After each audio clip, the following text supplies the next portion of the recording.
오늘 여러분들과 함께 나눈 말씀은 마태복음 19장 3절에서 12절까지의 말씀입니다. 마태복음 19장 3절에서 12절까지의 말씀 제가 봉독하도록 하겠습니다.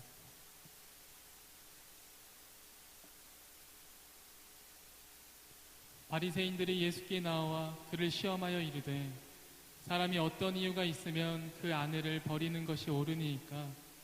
예수께서 대답하여 이르시되 사람을 지으시니가 본래 그들을 남자와 여자로 지으시고 말씀하시기를 그러므로 사람이 그 부모를 떠나서 아내에게 합하여 그 둘이 한 몸이 될지니라 하신 것을 읽지 못하였느냐?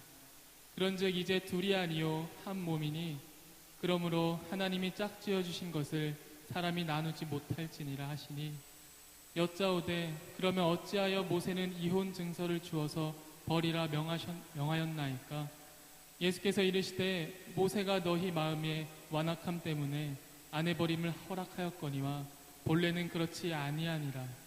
내가 너희에게 말하노니 누구든지 음행한 이유 외에 아내를 버리고 다른 데 장가드는 자는 간음함이니라. 제자들이 이르되 만일 사람이 아내에게 이같이 할진대 장가들지 않는 것이 좋겠나이다. 예수께서 이르시되 사람마다 이 말을 받지 못하고 오직 타고난 자라야 할지니라.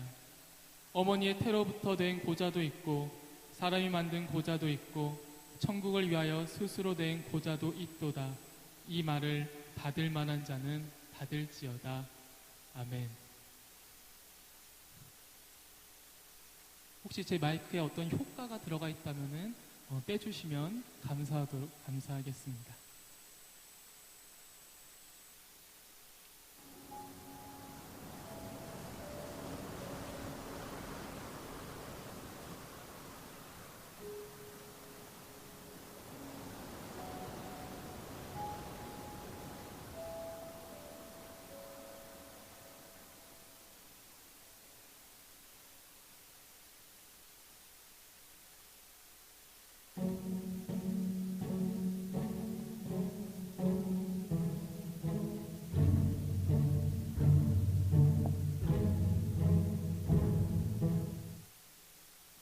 너무 비장했죠? 여러분, 연애하면은 좋은 점이 뭐가 있을까요? 아마 여러분들 각자 머릿속에 연애를 하면 어떤 것이 좋을까 생각하고 있는 여러 가지 것들이 있을 텐데요. 그러면 여러분들 그 생각하고 있었던 것들 중에서 연애했을 때 가장 좋은 점은 어떤 거인 것 같아요? 내가 연애를 했을 때 가장 좋은 점, 여러 가지 좋은 점들과 때론 단점들도 있지만 그 중에서 가장 좋은 점이 어떤 것이 있을까요?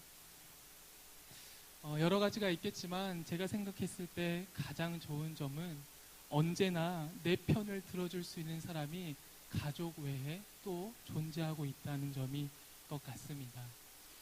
특별히 내가 힘들다고 투정 부릴 때 너도 잘못한 게 있어 라고 말해주지 않고 위로해 주는 사람, 또 내가 잘못한 거 다 알고 있지만 그래도 내 편이 되어줄 수 있는 사람이 항상 내 곁에 있다는 것은 참 행복하고 이 각박한 세상 속에서 많은 위로가 되어주는 것 같습니다. 그럼 여러분들 연애가 이렇게 좋은 점이 있다면은 결혼은 뭐가 좋을까요?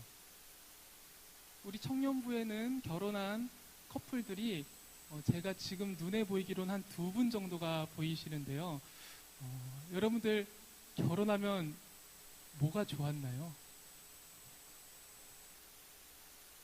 사실 저는 결혼을 안 해봐서 결혼이 이게 좋다라고 저는 사실 함부로 말할 수 있는 사람은 아니지만 그래도 제가 조금 말할 수 있는 거는 이 정도인 것 같습니다. 우리가 남자친구와 여자친구와 영원한 사랑을 약속하지만 사실 그 관계는 얼마든지 남이 될 수 있는 불완전한 관계죠. 조금만 마음에 안 맞는 거라든지 여러 가지 문제가 생기면 언제든지 책임감 가지지 않고 헤어질 수 있는 관계가 연인 관계인 것 같습니다. 근데 이게 결혼을 하게 되면은 더 이상 마음대로 헤어질 수 있는 관계가 되지는 않죠. 일단 모든 지인들 앞에서 내가 이 사람과 영원히 함께 살겠다고 알리게 되어 쉽게 남이 될 수 없는 책임적인 관계를 맺게 됩니다. 이렇게 결혼은 영원히 내 편이 되어줄 또 하나의 가족이 생긴다는 점에서 참 결혼의 가장 큰 장점인 것 같습니다. 근데 여러분들 SNS에 돌아다니고 있는 부부들의 대화를 보면은 꼭 그렇지만은 아닌 것 같습니다. 내 편이 영원히 되어줄 줄 알고 결혼을 했는데, 그리고 영원히 함께 있고 싶어서 결혼을 했는데, 함께 있는 것이 점점 힘들어져서 별거를 선택하거나 혹은 나이가 든 어르신들은 졸혼, 결혼을 졸업한다. 그래서 법적인 서류로는 부부 관계지만 함께 살지 않는 사람들이 점점 늘어나고 있는 것 같습니다. 앞에 보시는 카톡 내용에는 이런 내용이죠. 아내가 남편한테 여보 나한테 부탁한 거 있지 않았어? 그랬더니 남편은 그거엔 관심이 없고 너 좀 처갓댁 가서 쉬라고 내가 하지 않았나? 그랬더니 이제 아내는 웃는 거죠. 이 남편의 의도를 알고 그거 말고 나한테 부탁한 거 있었잖아. 그랬더니 기억이 안 나는데 어쨌든 그러면 처갓댁이라도 좀 다녀와. 이 카톡이 의미하는 바가 뭐예요? 더 이상 말 걸지 말고 우리 좀 떨어져 있자. 영원히 함께하고 싶어서 결혼했는데 이 영원히 함께하고 싶은 마음이 결혼 생활이 지속되면서 그렇지 않은 부부들도 많이 있는 것 같습니다. 이러한 게 처음엔 우습게로 왔다 갔다 하다가 이것이 조금 극단적으로 가게 되면은 이혼까지도 가게 되는 경우가 많죠. 저는 통계청을 참 좋아하는데요. 자주 설교를 준비할 때마다 들어가서 확인을 하는데 매달 결혼과 이혼 통계를 내더라고요, 통계청이. 그래서 가장 최근에 낸 통계가 2017년 8월 달 결혼과 이혼이었습니다. 여기 보시면 검정색 그래프가 혼인 건수고 아래 회색 그래프가 이혼 건수입니다. 단위는 1000단위인데요. 그럼 우리가 결혼한 사람들이 지난 8월 달에 2만 100커플이 있었습니다. 2만 100커플의 결혼이 있었는데 그만큼 9,500커플의 이혼이 있었대요. 근데 놀랍게도 이 이혼은 그래프를 보시면 아시겠지만 조금씩 줄어들고 있는 상황이라고 합니다. 이전엔 훨씬 더 많았대요, 이혼이. 물론 8월 달에 결혼하신 분이 8월 달에 이혼하는 건 아니지만 저 그래프 두 개만 봤을 때는 결혼한 사람이 2만 커플이면은 만 커플은 이혼하고 있는, 마치 한 50%는 이혼을 하고 있는 것만 같아 보이는 그래프입니다. 우리가 영원히 함께 행복하고 싶어서 결혼을 했지만 그게 현실은 생각처럼 쉽지 않은가 봅니다. 근데 이혼을 하게 되면은 2차적인 문제가 또 생깁니다. 하나의 가족이라는 경제 공동체로 살다가 두 개로 찢어지게 되면서 한쪽은 극심한 경제난에 시달릴 수밖에 없습니다. 이러한 문제는 물론 요새는 많이 나아졌지만 대부분 여성이 피해를 보는 경우가 많습니다. 왜냐하면 아직 한국 사회는 여성에 대한 인권이 완벽하게 보장받지 못하고 있기 때문이죠. 그런데 이러한 상황은 오늘날 대한민국만의 문제가 아니라 2000년 전 이스라엘에 있어서도 이혼에 있어서 여성의 인권은 많이 존중받지 못했다고 합니다. 예수님께서 이렇게 길을 거니실 때 이스라엘 사람들 중에 율법을 잘 지키던 바리새인들이 예수님께 나와 이렇게 물었습니다. 사람이 어떤 이유가 있으면 그 아내를 버리는 것이 옳으니까? 여러분, 이 질문을 찬찬히 고민해 보세요. 이 질문의 의도가 뭐죠? 어떤 이유가 있으면 그 아내를 버리는 것이 옳으니까? 이 질문 자체 이미 자기는 결론이 내려져 있어요. 어떤 결론이죠? 나는 이혼을 할 거야. 나는 이혼을 할 건데 어떻게 해야 내가 나쁜 사람이 안 될 수 있어? 애초에 질문 자체에 나는 이혼을 할 거라는 게 깔려 있는 거죠. 하지만 나쁜 사람이 되고 싶지 않으니까, 특별히 이런 하나님을 섬기던 이스라엘 사람들은 하나님 앞에서 나쁜 사람이 되고 싶지 않으니까 어떻게 해야 내가 하나님한테 잘 포장해서 이혼을 할 수 있을까? 이 질문 자체 이들의 수준, 여성을 어떻게 바라보는지가 모든 것이 다 드러나고 있습니다. 사실 이 질문은 정말 궁금하기보다는 어떻게 해서든 예수님의 말꼬리를 붙잡아 비하하려고 한 목적이 가장 큰데, 그 목적에 이 말을 사용했다는 것 자체가 이들이 이혼을 얼마나 쉽게 생각했다는 것을 우리가 발견할 수가 있습니다. 당시 고대 사회에서 여성은 정말 마치 애완동물을 사고 파는 정도의 동물 정도로만 여겨졌다는 것을 우리가 볼 수가 있는데요. 우리 예수님의 대답은 간단했습니다. 복잡하게 설명하지 않으셨어요. 하나님이 짝지어 주신 것을 사람이 나누지 못할지니라. 우리가 막 연애 초기 단계 때 서로 오글거리는 고백을 할 때 이런 얘기를 하잖아요. 너와 내가 이렇게 함께 만난 인연은 마치 하늘에서 바늘 하나를 떨어졌을 때 사막에 있는 모래 알갱이 하나와 정확하게 뚫린 것과 너와 내가 만날 확률이 같다. 이러면서 우리의 만남이 엄청난 우연 가운데 인연으로 맺어졌다는 얘기를 하죠. 그만큼 사실 우리가 사람을 만나고 관계를 갖고 사랑까지 이어져 가는 데는 사실 우리의 의지 그 이상으로 우연이 엄청나게 존재하죠. 만약에 구의에서 구의교회에서 연인을 만나려면은 구의교회라는 곳에서 교회를 다녀야 되고, 그 여인도 마침 내가 이성 친구를 구할 때 그 사람이 교회를 다니면서 이성 친구가 없으면서 나를 좋아해 줘야 되는 상황. 그러니까 엄청난 우연들이 만나서 우리가 인연이 되듯이 이 인연은 인간의 의지만이 아니라 바로 하나님이 짝지어 주신 것이다 라는 예수님의 말씀을 하고 계시죠. 그래서 우리의 의지대로 만난 이 관계마저도 하나님의 개입하심이 있기 때문에 너가 그 하나님의 개입하심을 마음대로 끊을 수 없다라고 말씀하고 계십니다. 그러자 그들은 이미 모함하기 위해 준비했던 대답을 합니다. 그러면 어찌하여 모세는 이혼 증서를 주어서 버리라 명하였나이까? 모세는 이혼 증서가 있으면 이혼할 수 있다는 법을 제정했었습니다. 이스라엘 사람들은 모세를 통해 하나님의 말씀을 들었기에 모세가 말한 법들은 하나님의 말씀처럼 지켰습니다. 그러므로 모세가 이혼 증서만 있으면 이혼해도 된다고 말했기에 우리는 이혼할 수가 있다라고 말을 하였습니다. 그러자 예수님께서는 왜 모세가 허락하였는지, 이혼을 허락하였는지에 대해 이렇게 대답하셨습니다. 모세가 너희가 이혼을 마음껏 해도 된다로 라는 뜻으로 이혼을 허락한 것이 아니라 너희 마음이 완악함 때문에 아내를 버릴 수밖에 없는 여러 가지 이유들이 생겨서 그런 어쩔 수 없이 허락하였지 본래는 그러한 것이 아니다 라고 말씀하셨습니다. 사실 모세가 허락했던 신명기 24장 1절 말씀을 돌아보면은 이 바리새인들의 말이 완전 잘못되었다는 걸 우리가 쉽게 발견할 수가 있는데요. 모세는 이혼 자체를 허락한 것이 아니라 여자가 수치되는 일을 발견하고 그를 기뻐하지 아니하면 이혼 증서를 써서 집에서 내보내도 된다고 하였습니다.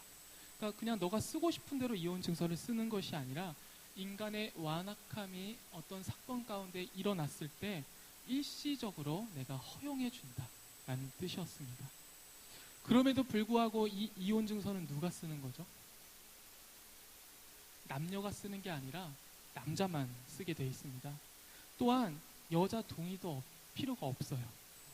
이렇게 법조차 철저히 남성 중심 사회로, 아무리 모세가 좋은 의미로 이 이혼 증서를 만들었다 해도 이 이혼 증서 자체가 완벽하게 남자를 위한, 누가 기뻐하지 아니한 거죠? 여자가 잘못했을 때 남자가 기뻐하지 않으면 이혼 증서를 쓸 수 있다. 사실 법이 아무리 좋게 만들어졌다 해도 그 근원 자체가 완벽하게 남자 중심적으로 쓰여졌다고 볼 수가 있습니다. 그래서 모세가 아무리 훌륭한 사람이었더라도 그 모세는 그 당시 시대와 문화 속의 한계를 벗어나지는 못했던 것 같습니다. 여자를 생각해서 이혼을 함부로 할 수 없고 이혼 증서가 있어야 된다고 좋은 말을 했지만 그것조차도 남성 중심으로 이루어진 것을 우리가 또 발견할 수가 있습니다. 그리고 이어서 예수님께서 이렇게 말씀하셨습니다. 누구든지 음행한 이후에 아내를 버리고 다른 데 장가드는 자는 간음함입니다. 이 예수님의 말씀을 반박하는 이들이 자꾸 모세의 말로 반박을 하니까 예수님께서는 아예 모세가 말한 거를 갖고 오셨죠. 간음하지 말라. 너희가 그렇게 따르고 좋아하는 모세가 간음하지 말라고 하지 않았냐? 너가 아내를 버리고 새로운 아내를 만나는 것은 다른 간음하는 것과 같다. 그래서 모세의 말씀을 가지고 예수님을 비판하자 아예 모세의 말씀을 가지고 와서 그들이 아무 말도 못하게 막아버리셨습니다. 그러자 제자들이 옆에서 듣고 있다가 이렇게 물었습니다. 그럼 장가들지 않는 것이 좋겠나이다. 여러분, 이게 무슨 소리예요? 이 제자들도 상태가 굉장히 안 좋습니다. 이 제자들의 대답 상태 수준이 어떤 상황이에요? 야, 내가 마음대로 이혼 못하면은 차라리 결혼 안 하는 게 낫지. 이 무슨 전제가 깔렸어요. 나는 마음에 안 들면 언제든지 이혼하고 싶다. 그게 내가 원하는 결혼이다. 예수님의 제자들의 수준도 이스라엘 그 당시의 여성을 어느 정도로만 평가했는지 그 시대의 상황의 한계 속에서 벗어나지 못하고 있는 것을 우리가 발견할 수가 있습니다. 음행한 이후에 아내를 쉽게 버릴 수 없으니 장가들지 않겠다. 이들은 애초에 여자는 쉽게 버릴 수 있는 물건 정도로만 여겼습니다. 오늘날 이 예수님과 제자들의 이야기를 듣고 여러분들이 그 시대로 가서 듣고 있었다면은 아마 여러분들은 제자들을 존경하기가 쉽지 않을걸요. 거의 어디 저런 이러면서 안 좋은 육두문자들이 하면서 어이가 없어 할 것이 분명할 겁니다. 예수님께서는 이런 제자들의 질문에 이렇게 대답하셨습니다. 천국을 위하여 스스로 된 고자도 있도다. 이 말을 받을 만한 자는 받을지어다. 그러니까 너희들이 그렇게 마음대로 이혼할 수 없으면 독신을 하고 싶다고 말하고 있는데, 독신은 아무나 선택할 수 있는 것이 아니라 하나님께서 독신을 받아들일 능력을 허락하신 사람에게만, 너희들을 위한 것이 아니라 하나님 나라를 위하여 스스로 독신주의자가 될 수 있다고 말씀하셨습니다. 이 모든 말씀을 통해서, 바리새인들과 이 제자들의 모든 말씀을 통해서 예수님께서 보호하고 싶었던 것은 무엇이었죠? 우리 예수님께서 정말로 이 대화들을 통해서 하나님의 말씀을 통해 보호하고 싶었던 대상은 바로 율법이나 당시 사회 문화의 전통적인 가치관들이 절대 아니었습니다. 예수님께서 지키고 보호하고 싶었던 대상은 바로 그 당시 가장 약자였던 여성이었습니다. 계속해서 남자들에게 너무 쉽게 버림당했을 때 생존할 방법이, 경제적으로 생존할 방법이 아무것도 없는 그 여성을 보호하기 위해서 그들이 들먹이는 모세의 말씀을 가지고 와서 그 여성들을 보호하기 위해 우리 예수님은 최선을 다해 논쟁하셨습니다. 이스라엘 남성들은 이혼 증서 하나면은 쉽게 이혼할 수 있었고, 여성은 아예 이혼을 직접 하고자 하는 주체조차도 될 수가 없었습니다. 이혼 사유 또한 남성의 기준에서 부인에게 무슨 수치되는 일이 있거나 아내를 미워하는 이유만 있으면은 이혼 사유는 충분했습니다. 이렇게 그 당시 시대 문화 속에 갇혀서 여성의 인권은 도저히 지켜지지 못하고 있을 때, 이 모든 것을 아시는 예수님께서는 이혼하지 말라고 하신 것입니다. 예수님께서는 근데 이러한 여성의 이혼 문제뿐만 아니라 모든 여성의 인권을 위해 잘못된 사회적 간섭에 강력하게 맞서 싸우셨습니다. 요한복음에서 예수님이 우물가에서 만난 여인은 이혼한 사마리아 여성이었습니다. 이스라엘 사람들은 이혼난 여자도 싫어했고 사마리아 사람도 싫어했으며 경멸했죠. 사마리아 사람들을 경멸했습니다. 그래서 이렇게 모든 그 시대 사람들이 안 좋아하는 걸 다 갖고 있는 게 사마리아 여자였어요. 이혼한 사마리아 여자였습니다. 근데 예수님께서는 그 당시 이스라엘 사람들이 싫어하는 모든 조건을 갖춘 그 여자에게 먼저 말을 거셨고, 그리고 그에게 더 이상 목마르지 않는 생명수에 대한 하나님 말씀과 참된 예배에 관해서 전해주셨습니다. 그러니까 눈길도 안 주는 모든 것을 다 갖춘 싫어하는 여성에게 예수님께서는 먼저 다가가시고, 그리고 예배에 대해서 말씀해 주신 것을 볼 수가 있습니다. 또한 요한복음 8장에서는 가늠하다 걸린 여성을 돌로 쳐 죽여야 되는 상황에서도 오히려 죄 없는 자가 먼저 돌로 치라 말씀하시면서 그녀를 살려주시고, 나도 너를 정죄하지 않으니 다시는 죄를 범하지 말라고 용서하셨습니다. 예수님께서는 사회적 약자인 여성뿐만이 아니라 사회적 소수자인 사마리안과 이혼한 사람과도 함께 하시고, 하다못해 돌로 쳐 죽여야 되는 간음한 죄를 범한 사람마저도 용서하시며, 누가복음에서 말씀하신 바로 이렇게 포로된 자에게 자유를, 눈먼 자에게 다시 보게 함을 전파하며 눌린 자를 자유롭게 하는 하나님의 은혜를 전파하였습니다. 율법의 수많은 조항들을 전파하신 게 아니라 그 율법 때문에 억눌려서 소외받고 있는 사회적 약자들에게 자유를 다시 보게 함을 주시기 위해서 예수님은 하나님의 말씀을, 하나님의 은혜를 전파하고 다니셨습니다. 예수님의 이러한 행동은 여성차별과 소수자를 향한 경멸이 당연한 시대 속에 살아가는 사람들의 가치관의 한계를 초월하는, 아무도 그걸 초월하지 못했는데 예수님만이 홀로 그 시대적 문화를 초월하셔서 그들을 향한 하나님의 말씀을 전하였습니다. 여러분, 오늘이 무슨 날이죠? 우리 강대상을 보시면 다들 아시겠는데 추수감사주일로 하나님께 주신 은혜에 대해 감사 예배를 드리는 날입니다. 여러분들은 어떤 은혜를 받으셨나요? 그 받은 은혜에 감사하고 계신가요? 우리가 받은 은혜는 눈에 보이는 여러 물질적인 것, 사회적 지위 혹은 만남일 수도 있습니다. 하지만 하나님께서 우리가 하나님으로부터 받은 가장 큰 은혜는 그렇게 물질적으로 눈에 보여지는 것들이 아니라 바로 포로된 자에게 자유를, 눈먼 자에게 다시 보게 함을 전파하며 눌린 자를 자유롭게 하신 그 하나님의 은혜를 받은 것이 우리가 가장 큰 은혜를 받은 것이지.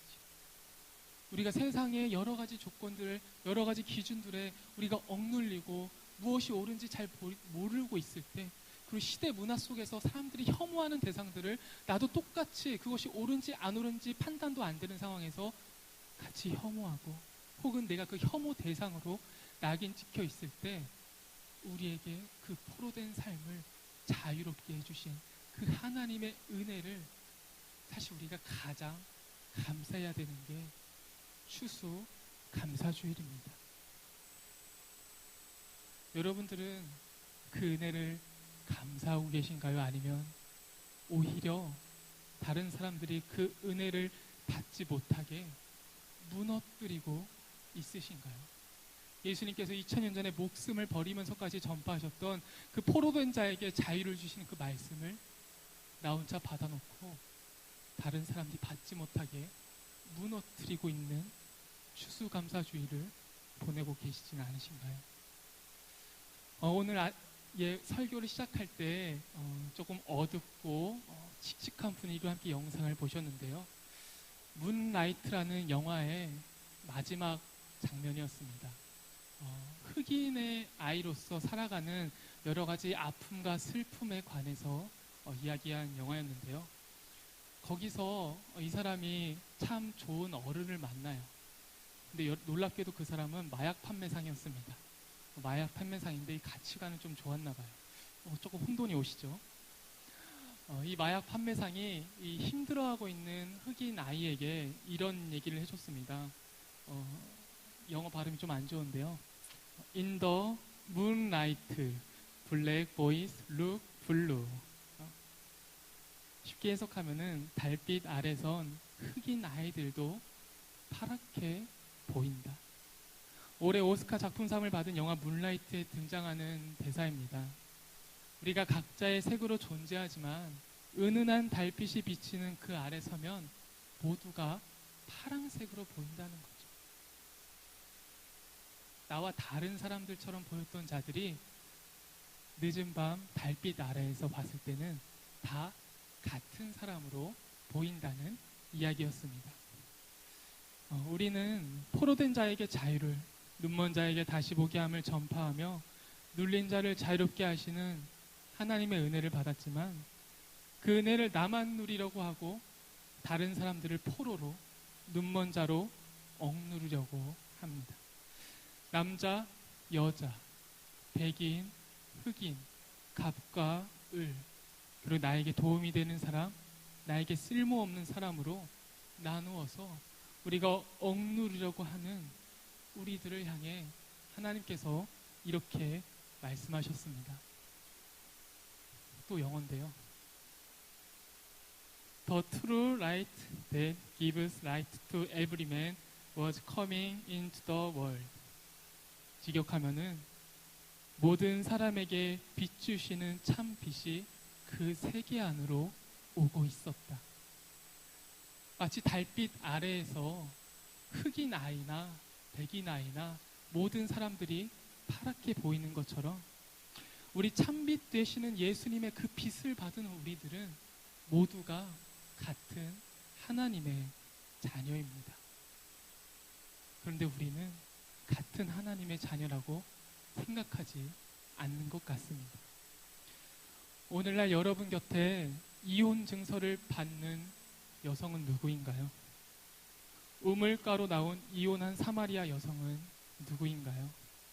가늠하다 걸린 여성은 누구인가요? 사회의 소수자로서 혐오의 대상이 되고 있는 자들은 누구인가요? 우리 청년부는 그들을 위한 청년부인가요? 아니면 편 가르고 나눠서 우리들끼리만 행복하고 싶어하는 청년부인가요? 또한 여러분들의 삶의 자리는 어떠하신가요? 하나님의 자녀로 하나 되게 하신 그 하나님께 감사하며 아직 그 빛을 알지 못하는 자에게 빛이 되어주시는 여러분 한 분 한 분이 되셨으면 좋겠습니다. 저희 함께 성령이 오셨네 함께 찬양하심으로 봉헌 시간 갖도록 하겠습니다.